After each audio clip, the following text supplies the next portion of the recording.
Hello, everybody. It is Sunday, March 29th, and I've just opened up Unit 4, which is going to involve our reading of the novel, The Sirens of Baghdad. It's okay if you don't have it yet, but you do need to get it. I've put some links about ideas for how to get it. Amazon, of course, is a great option. You can get it used. You just want to make sure that it's going to come quickly. You can also get a free Audible version through Amazon. So you just sign up for a 30-day trial of Audible. Just don't forget to cancel it. And you can listen to the book. I've had students do that and have great success still writing about and talking about the novel.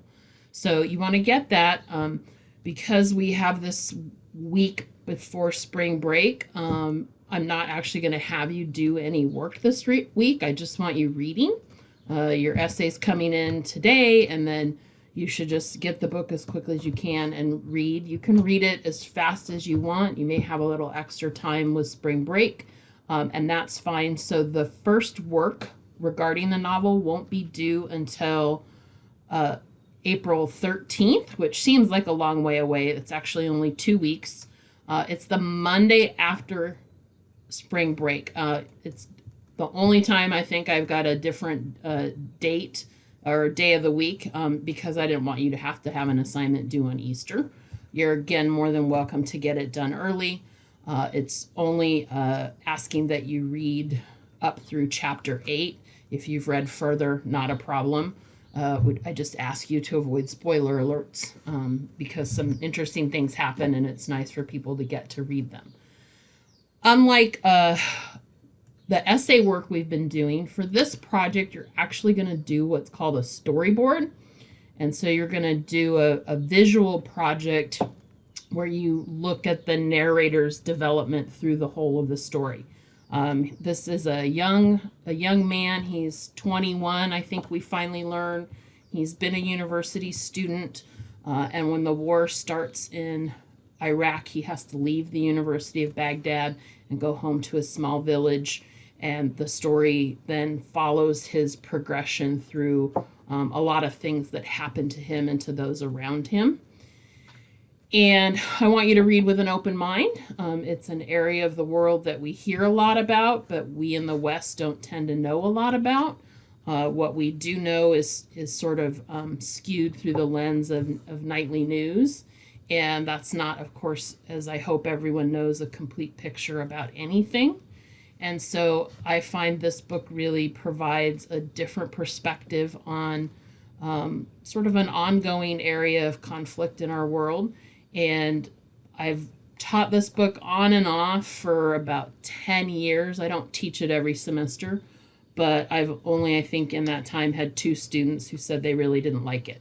Most students really enjoy learning about a different culture and seeing these world events that we know a little bit about through the eyes of somebody who lives there. It is fiction, though. It is not a true story, but it could be a true story. So keep in mind that our narrator, and remember that narrator and author are not the same thing. The narrator, the character in the story, he's telling us about what he's experiencing. So it's a first person narrative because he's talking about himself. He's not a real person. He is a made up character, although he certainly could be a real character. It's a very realistic story. It is actually written by a man, despite the name. The author is a man. He uses a female pseudonym because when he was in the Algerian army, Algeria is a country in North Africa, he was being censored as he was trying to write his book, so he wound up publishing under a pseudonym, which happens to be his wife's name, and he has published quite a few books under that pseudonym. I've put a lot of optional things here for you just to give you some background if you're interested. Sometimes students want to know a lot about the history of the area. They want to know about the conflicts between the 2 religious groups in the area.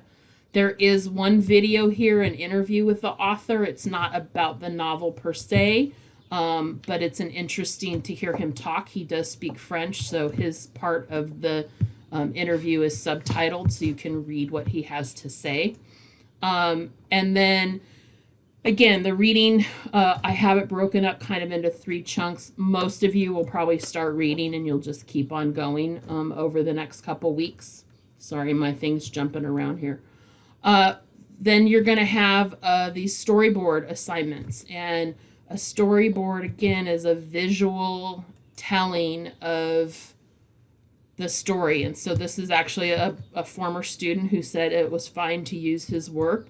And he brings in images, he offers analysis of what's happening at this point in the story, not an analysis of the picture, but of the story.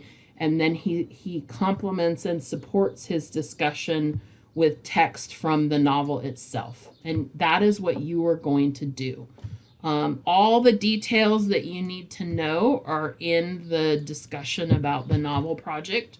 So you've got to read through that really carefully, okay? This will take us through the beginning of May. So your project's due May 3rd. And then we're going to spend the last couple of weeks doing a really short unit on food and food production and sort of the food system in our country, having nothing to do with what's going on right now with some shortages of some items, but just sort of the problems and the challenges and the solutions that exist in our food system. And then you're going to write a quick sort of final exam essay on the topic of food.